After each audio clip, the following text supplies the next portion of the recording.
Welcome to our webinar series today on conversations on language policy in Africa.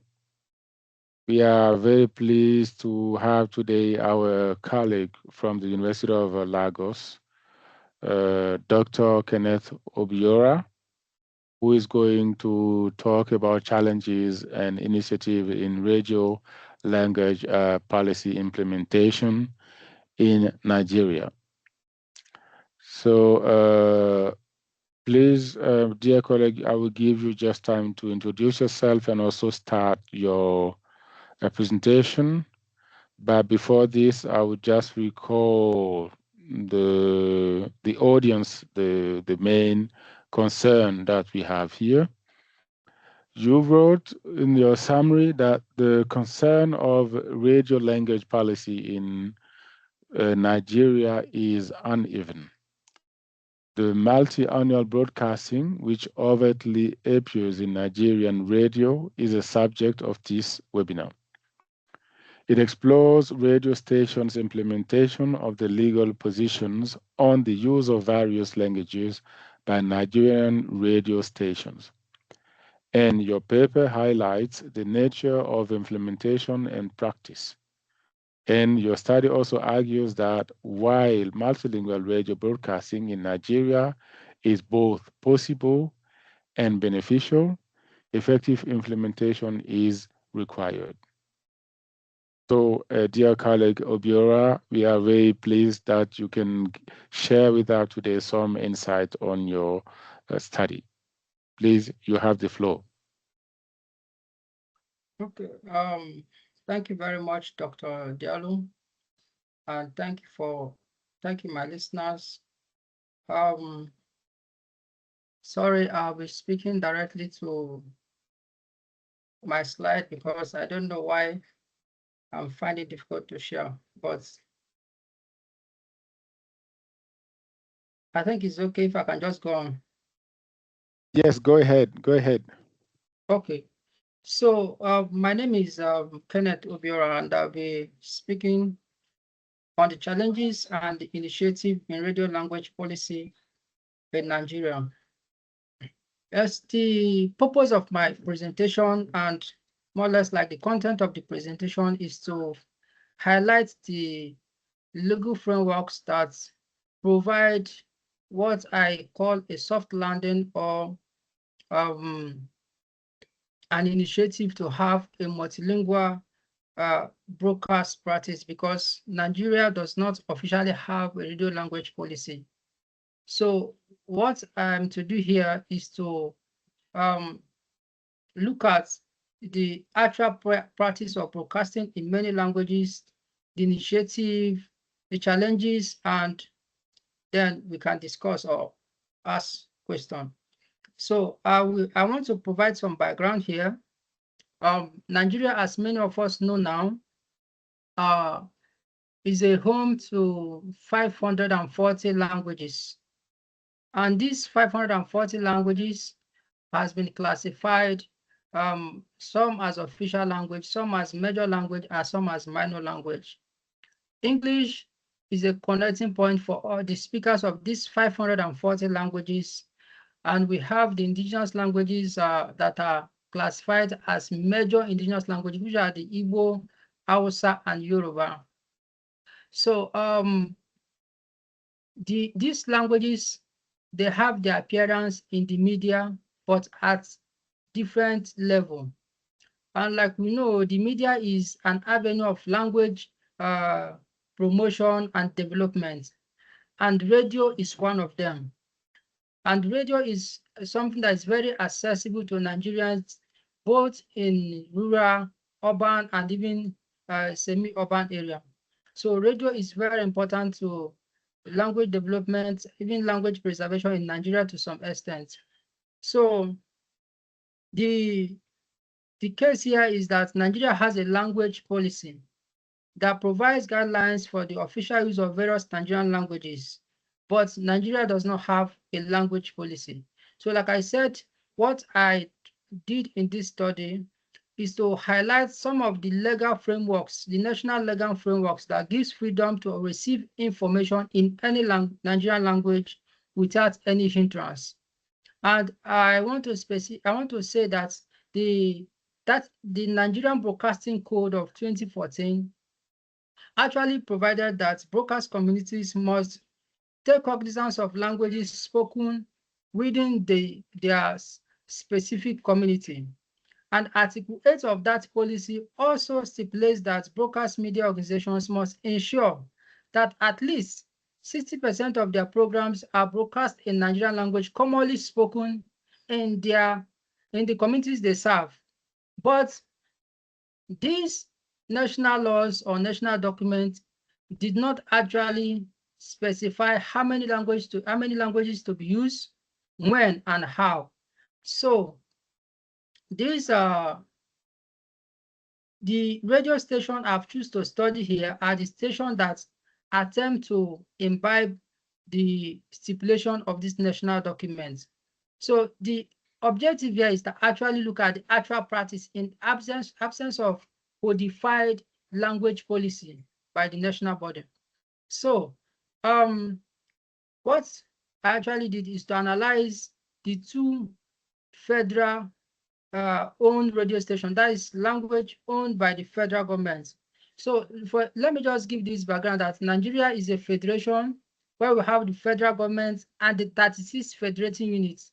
And we also have the 774 local governments. So the federal government has their own radio stations, same with state government, and some local government can also own a radio station, but not many has that as of today. So the federal government station I've decided to analyze because I believe that since federal government is at the forefront of promoting the multilingual characteristics of Nigeria, they should be at the forefront of doing that in their station. And as we can see later, that the federal government actually is the main one that is also putting that in practice. So that is why I have chosen to analyze two federal-owned radio stations. One of them is Bond FM, and one of them is Voice of Nigeria. One is local indigenous radio, the other one is international radio. So before now, we have had few studies that concentrated on some aspect of media language policy, some in Kogi State, then another one in Zimbabwe, and two in South Africa. So all these works actually provided to some extent a conceptual background for my study, but my study is quite different from the focus of my study is quite different from the early studies. So what I actually did to gather data for my study is that I surveyed 13 radio stations in southern Nigeria, and specifically I surveyed this radio station in southwest Nigeria and southeast. So I also interviewed some presenters. I also observed their programs from Monday to Sunday and their daily program as well.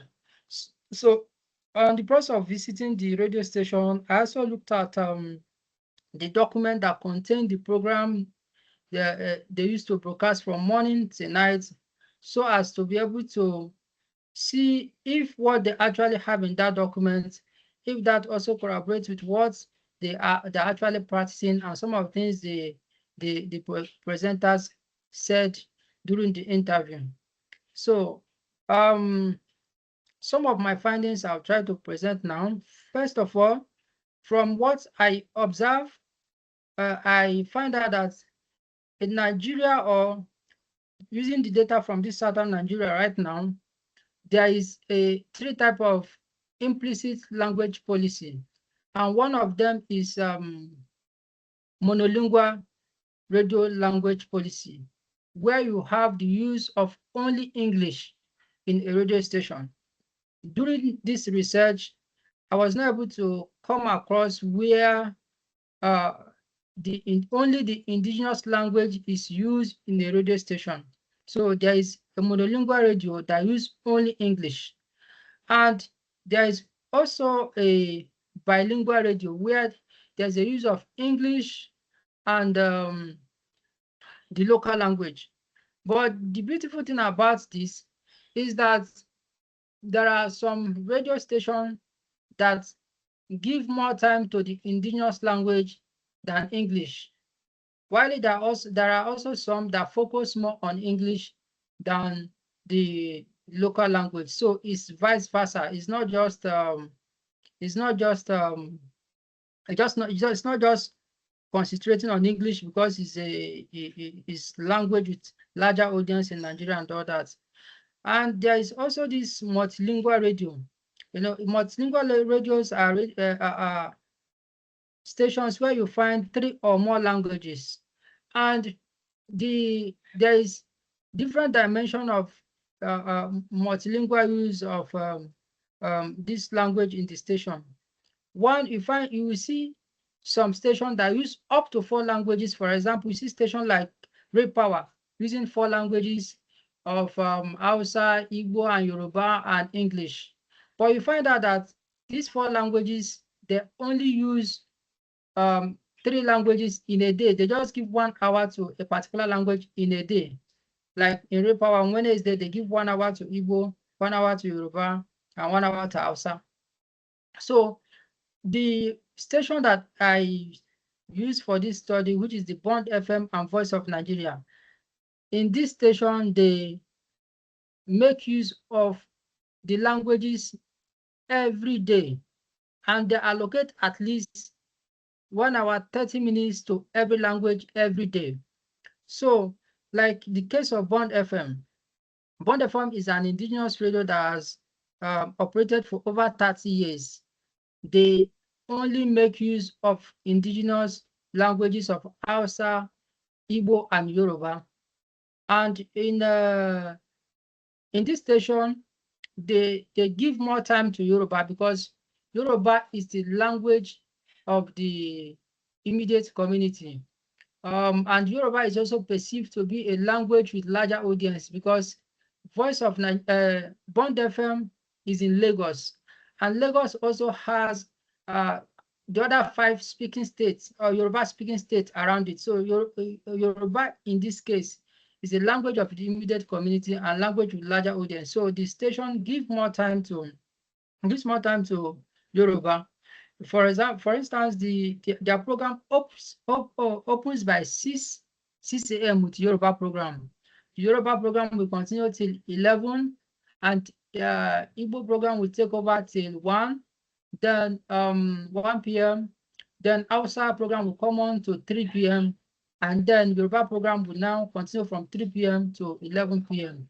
And that is the routine of the station every day from Monday to Sunday. So, and the station is also a grassroots audience station whereby the station was moved from the island, VI, Victoria Island, where the elites are living. They moved the station to the mainland where they think they can interact with the masses. So by the time I start talking about the initiative, maybe we will understand better. So the other second station, which is the Voice of Nigeria. The Voice of Nigeria is actually an international radio, and it was established in 1960. So the purpose of establishing that station is to broadcast authentic information about Nigeria and Africa globally. So the station broadcasts in 8 languages, and one of the languages is Hausa, the second one is Igbo, the other one is Fufude. Then these are the 4 indigenous languages. So we also have Kiswahili, we have French, and we have English and Arabic. So these are 8 languages in the station.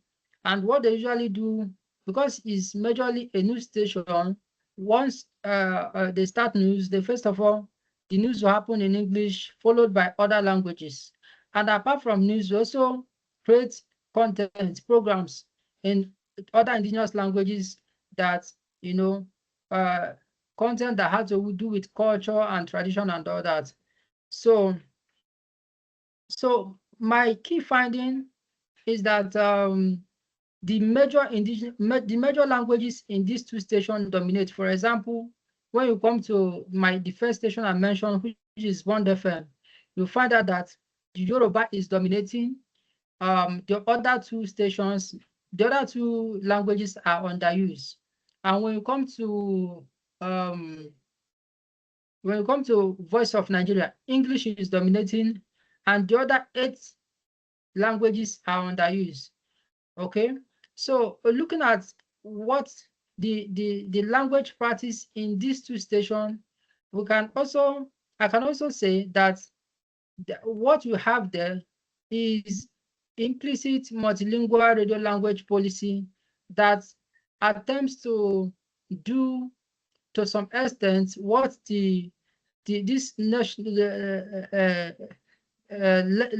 national legal frameworks stipulates. But if you look at what is going on in Bond FM, you find out that the National Broadcasting Code says that at least 60% of the program must take place in the language where this radio station serves. And if you see, the Bond FM is in Lagos. Lagos is the Yoruba is the language of the immediate community. To some extent, this is a reflection of what the National Broadcasting Code stipulates.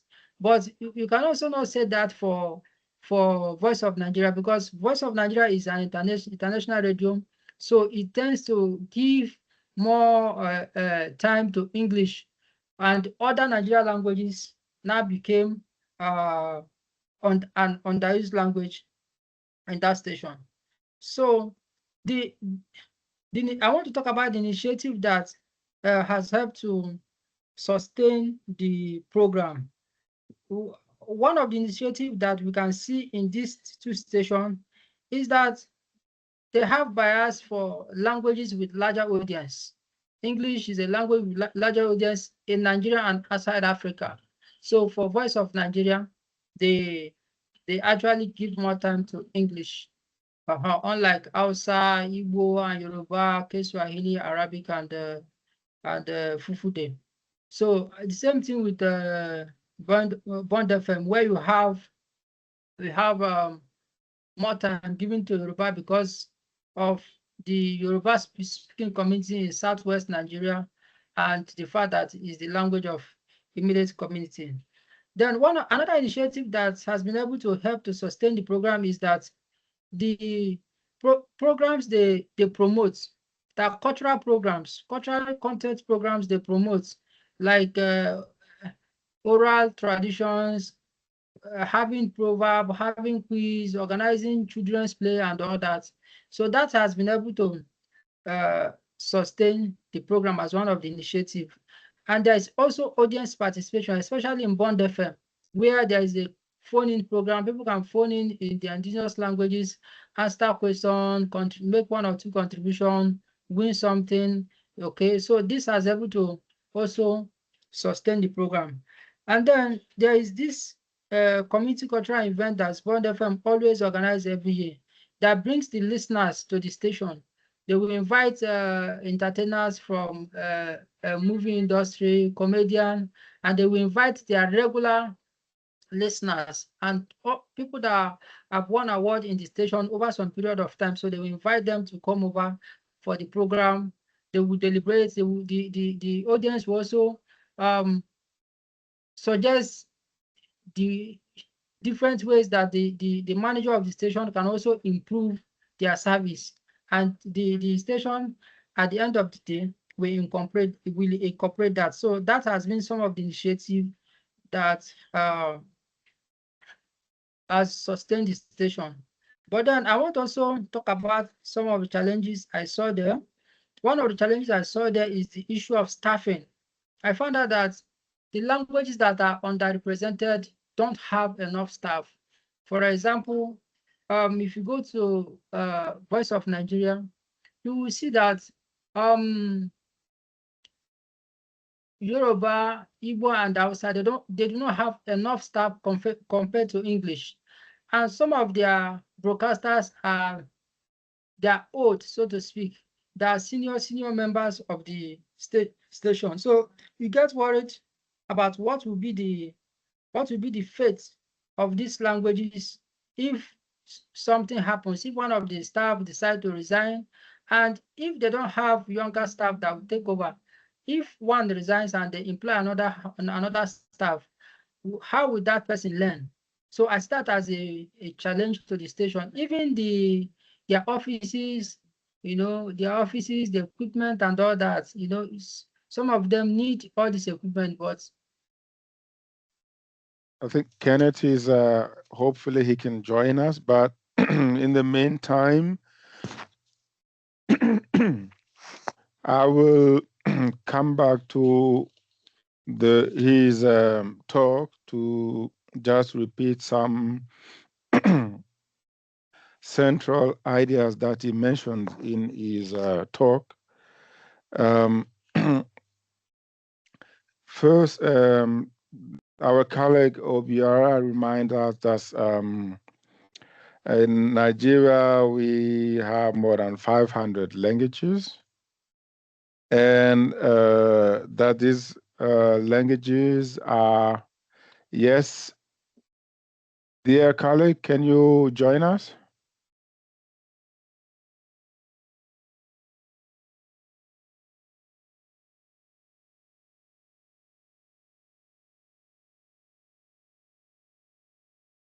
So, as I said, first of all, Kenneth Obiorah reminded us that there are more than 500 languages in Nigeria, and that some languages are considered major languages, and others as minority languages, which is very fascinating in the African context.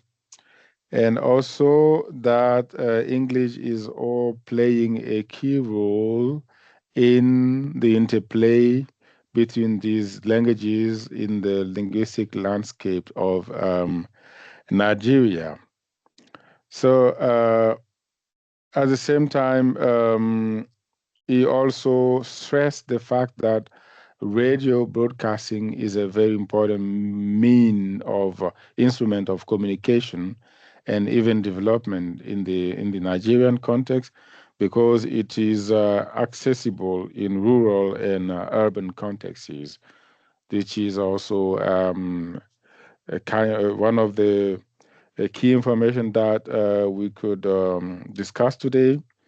So, and that the fact that Nigeria doesn't have a clear language policy on the use of languages in the broadcasting is a challenge in the context of the Nigerian broadcasting use.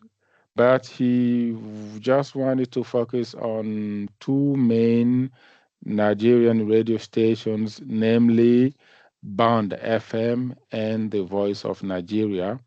Both belong to the Nigerian federal government. And he also made clearly the difference between the federal government and I would say, the local government all over the country, meaning that these two radio stations have a kind of national reach, even in the case of um, the Voice of Nigeria, an international reach, which is very fascinating to see that radio communication is part of a kind of national policy linked to state building and also the use of national languages in the country.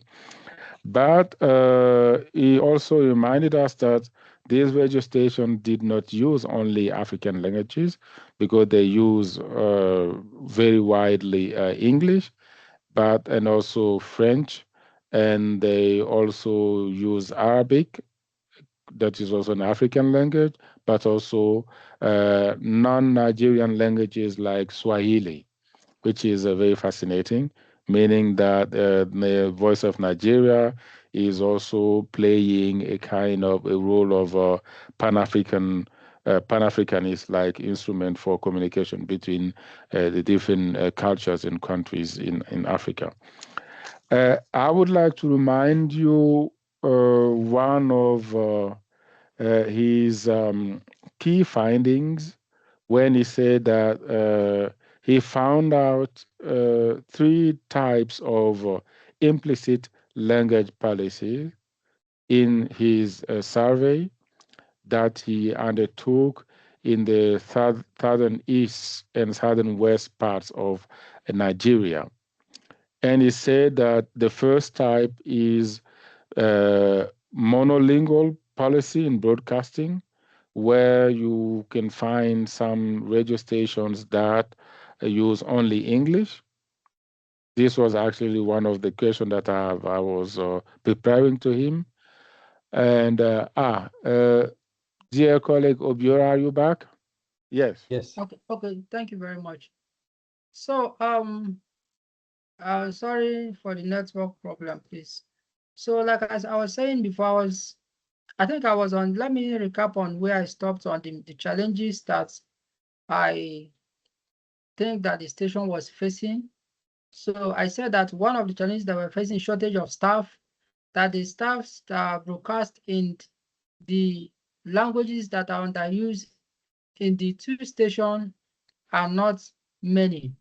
In a Bond FM, you could see that the Igbo broadcasters and Hausa broadcasters, they are not enough, and most of them are senior member of the station. So they begin to worry about what will be the fate of these underused languages if one of them decide to retire or one of them decide to leave the station for another. So I see that as also a challenge for them. And I also see that most of the broadcasters are trained in English. And what do I mean by that? Majority of people that broadcast in indigenous language in both Voice of Nigeria and Bond FM,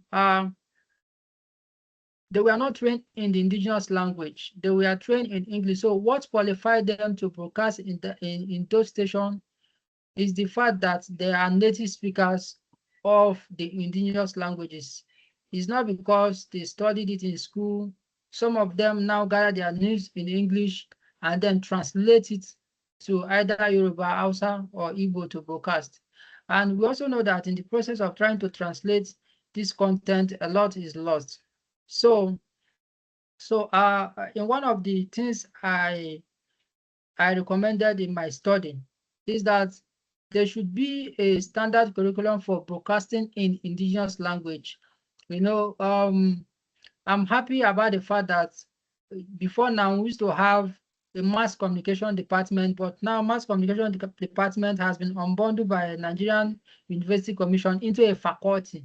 They now have more programs, so they can incorporate broadcasting in indigenous language, whereby they can have it as a diploma program, or they can also have it whereby they can also collaborate with language departments, where broadcasters in indigenous languages can learn one or two things about the language that broadcasting, especially the standard dialects they can use to broadcast and reach many community. Then some of the terms and terminology that experts have developed for different things, they can also learn about it. So there's need to also have there's need to have this understanding between the mass communication department that train these broadcasters and the language department, where things about the indigenous languages are also being studied. So I also said that there's need to have a clear indigenous a clear language policy, because in all these stations I visited, there is no written language policy. What they have is just the vision of the radio to broadcast in many languages. But I think there's need to have a clear language policy where they can also have different different people that they can consult when they need to learn about probably a term or a terminology, pronunciation, and all that. So they need to have a language policy and have a language department where they can be supplied with whatever they need in that department. So that is part of things I recommended in my study. But then I would like to conclude by just saying that uh, from this research, I think that multilingual broadcasting is something that is achievable, and these two federal-owned radio stations they have shown the workings. They have shown the working model for that. So what they actually need is probably more training for their broadcasters, more planning, and also they will try and bring other languages on board, because what we are talking about now is we are talking about in this presentation 4 Nigerian languages of Fufude, Hausa, Igbo, and Yoruba. Meanwhile, Nigeria, there are 540 languages in Nigeria. So when you remove just these 4, then you begin to think about the fate of 536 other languages. What is their presence on radio? So it's something that, I'm also thinking along, and what can I do, what more research can I do, and what can I do to make sure that at least these other underrepresented languages that are not even existing, they can come on radio and all that. So it's also subject to discussion. Thank you very much for listening, and apologies for the network issue. Thank you.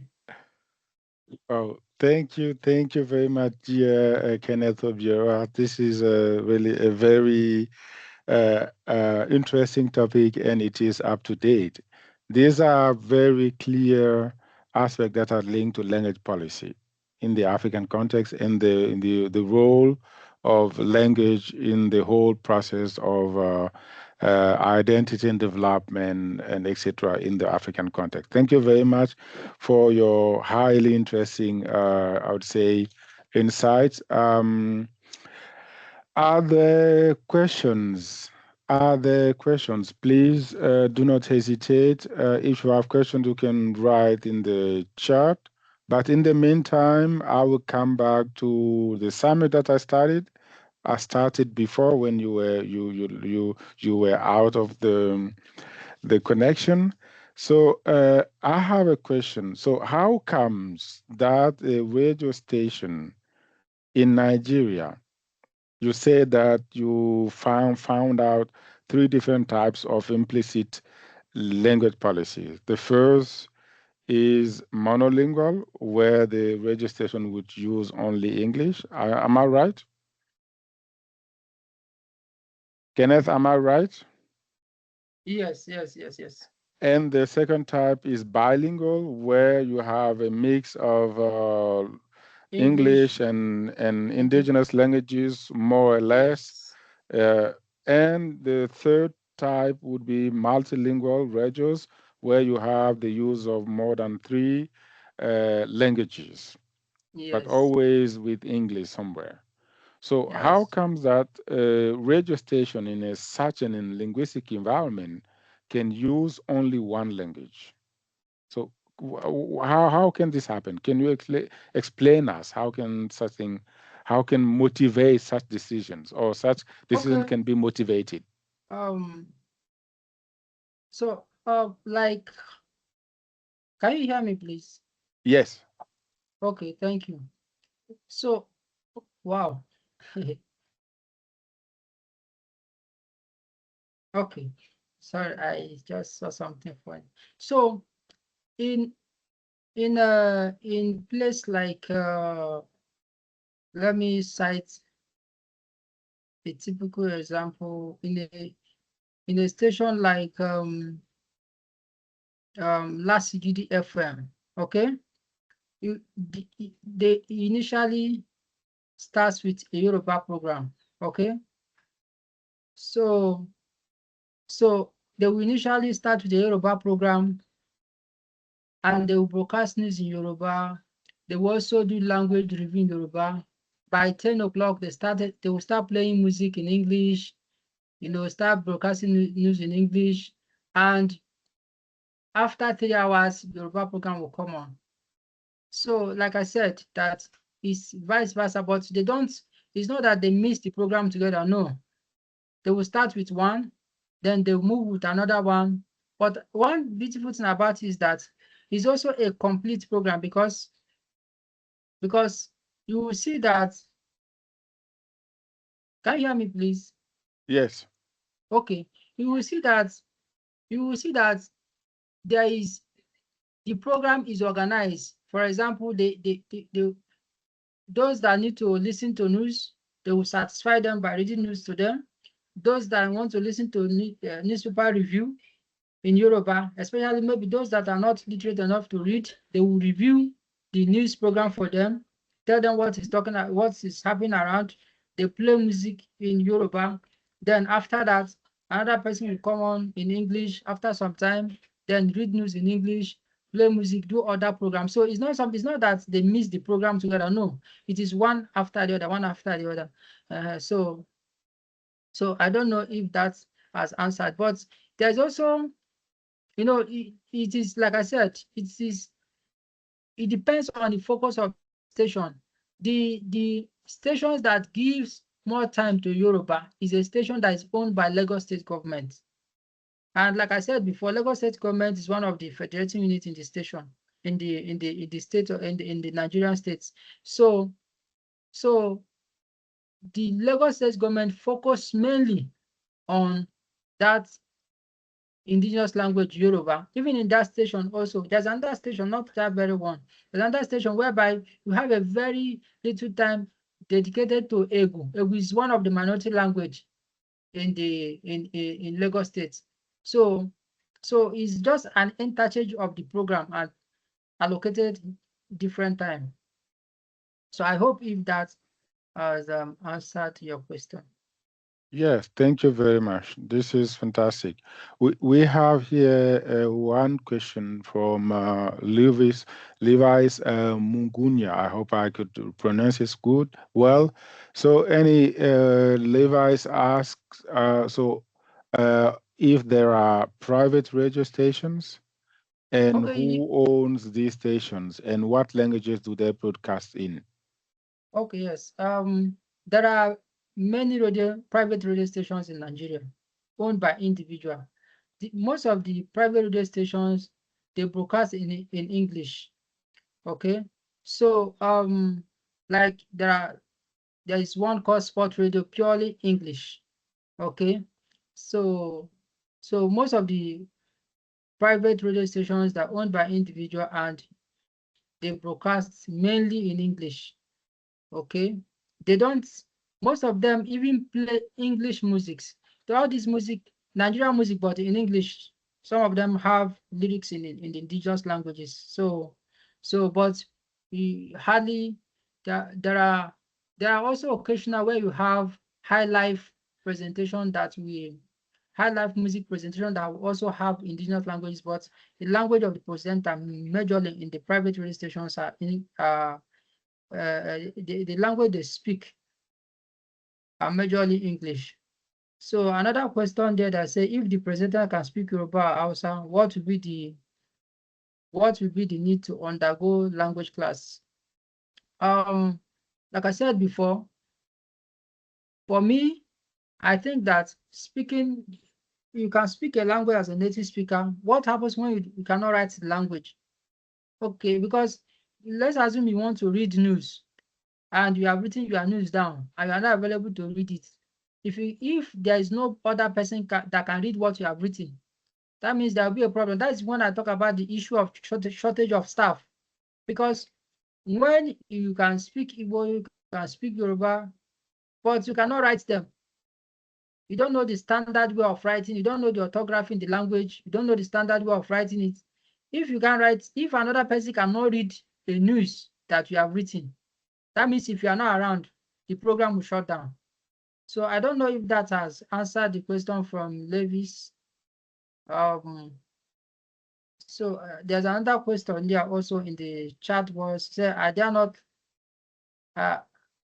lingua francas that together would cater for the needs of most Nigerians. So the most Nigerians should be served well by far less than 500 languages. Yes, English is the lingua franca, but in my own understanding, I think that they should also we should also have people that can also present program in the indigenous languages, because you know languages should not die, and everybody has a right to use his or her own language, and that's what the constitution has granted. So English is the official language, is the lingua franca that connects the speakers of over 540 languages. But then we should not allow the minority languages to die. Even those that are already dead, that are documented, we should also, to some extent, once in a while, hear them on the stage, on a radio station, even if it's ordinary their music, even just to remember them, uh, even if it can be revived. Okay, so he said, was pidgin ever used at the station where English was? Yes, there are some programs that they also, where you have English, you also have pidgin. But there are some stations that their focus. I know Wazobia FM. Wazobia FM is purely a pidgin radio. They use pidgin in Wazobia FM. If I hardly hear standard English, what they use is pidgin, and many people love the station for that. So, Dr. Diallo, I don't know if I have answered your question. And Yes, brilliantly answered. Thank you very much. Are there more questions? More questions? Otherwise, I would ask you yourself, dear Kenneth. So, so how have could you manage to make survey to work on this topic through like all of these stations in Nigeria? From you said in the southeast and in the southwest regions of Nigeria. So how was the work? How has this been for you as a linguist, as a researcher, and also well, yeah, in the I, places where for you for me, had yours, yeah. yes, for me it was not very difficult, especially in southern Nigeria, because I I was born in the southeast. I moved to southwest. So, and my PhD was on uh, uh, language on radio. So, between 2019 and 2023, I was going from radio station to another. So, um, it was not very easy, but it's not something that is very difficult, because I'm familiar with the terrain. I move around Lagos. In fact, it's not is financially it was a burden. Time Mm-hmm. It was time consuming, but it's not something that was difficult, because I work as well. So uh, during my leave period, I used it to travel. You know, most times I don't actually, because I have people that live, in various states. I can just go to a particular state, stay there, visit the radio station, interview the presenter, and come out. So it was time consuming, and it was also very demanding in terms of resources. But for the fact that I'm familiar with this terrain in the southwest, so it wasn't so difficult for me. And apart from going to the stations to interview, I also connect. So it's just about time. While you're working, you can listen to a station and observe what is going on, with one language or the other. So it was time consuming, but I actually think it worth the effort. So Okay, thank thank you. you very much.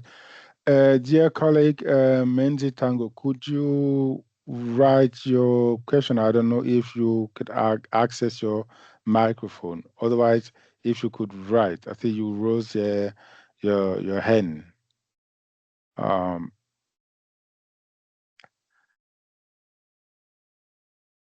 so, and also another question is also for you, Kenneth. It means which languages do you speak in Nigeria? How many languages to be able to make such a study? Sorry, I didn't get that. How many language you need to speak in order to get access to all of these people who you've interviewed or you interviewed for your research? How Was many it what? only in English? Yeah, how many languages? Mm-hmm. Did you do it only in English or also in indigenous languages? Okay, how many language that I studied, right? No, you yourself, you speak. That is needed to be able to make the research on the ground. Okay, for me, I speak English. I speak and understand Nigerian pidgin. I speak and understand Igbo. I understand Yoruba, but I do not speak it very, very well, but I can communicate. So, so these almost two indigenous languages and English and Pidgin has also made it very easy for me to collect data and research about Nigerian languages because, for example, if you go to research if you go to interview a Yoruba speaker, I can greet very well in their language, and at least if I can greet well, at least they will have to they will accept me, and then before I start my interview. So, and I can write in Igbo, I can write in Yoruba, I can write in English, but I can't write in Yoruba. So these are my linguistic background. Okay, now can you see the question of Yes, Menzi he said, Tango? I heard you say that most broadcasters are trained in English and not African language. I'm interested in knowing how will study intervene in addressing this issue with the radio stations. What is specific recommendation to radio station pertaining to this issue? Like I said before, that radio stations should partner with indigenous language stations. Like in University of Lagos here, we have Igbo units where we award BA in Igbo, Yoruba units, we award BA in Yoruba. And part of the courses that are taught here, there is broadcasting in Yoruba, there is broadcasting in Igbo, advertising Yoruba, advertising in Igbo. These things have their peculiarity. So even people that are offering uh, broadcast program in English in a mass communication faculty can also borrow these courses and learn something that is peculiar about the indigenous people so that when they're broadcasting, they will bring it to bear. So that is my recommendation. There should be a synergy between the department. People that are offering courses in English, broadcasting in English, that are being taught in English, they can also offer elective courses in the language-based department and all that. So that is my recommendation for them. Yeah, I say, are there specific projects I plan to undertake? Yes.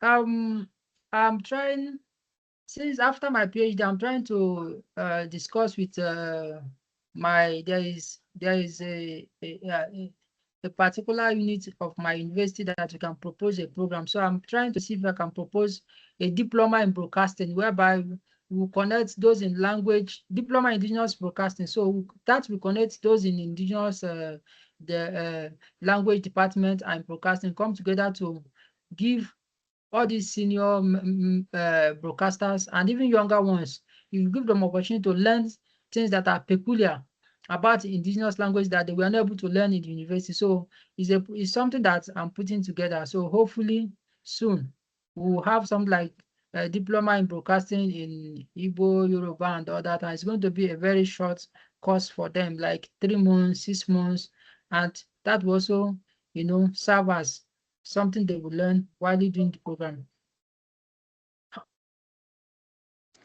Thank you very much, dear colleague. These are very interesting insights. So if there are no further questions, I would like to thank you, all of you, for your interest, for your passions, despite some technical issues. We will be happy to welcome you during our next webinar. So I wish you, on behalf of the Edinburgh Circle, on the promotion of African languages, on behalf of Initiative Afrique, And also, I would like to remind you that the conversation today is based on the paper of Kenneth Obiorah, published in the journal Language Policy in Africa. So spread the word, and thank you again, and have a nice weekend. See you next Juru, time. Yes. perhaps it's good to recall that the next and the last of our series of webinars this time will be on the 10th of April, and it will be given by Professor Sally Kokomufuene of the University of Chicago, who is, I think, actually also present at the moment in I this saw webinar. him. Yeah, Yeah, he is present here. He's online with the group. welcome, So Professor. save the date. Save the date. Professor Salikoko Mufuene will be our next guest at the 10th of April. So, more comments, Bert? Nope. Okay, thank you very much, and have a nice weekend.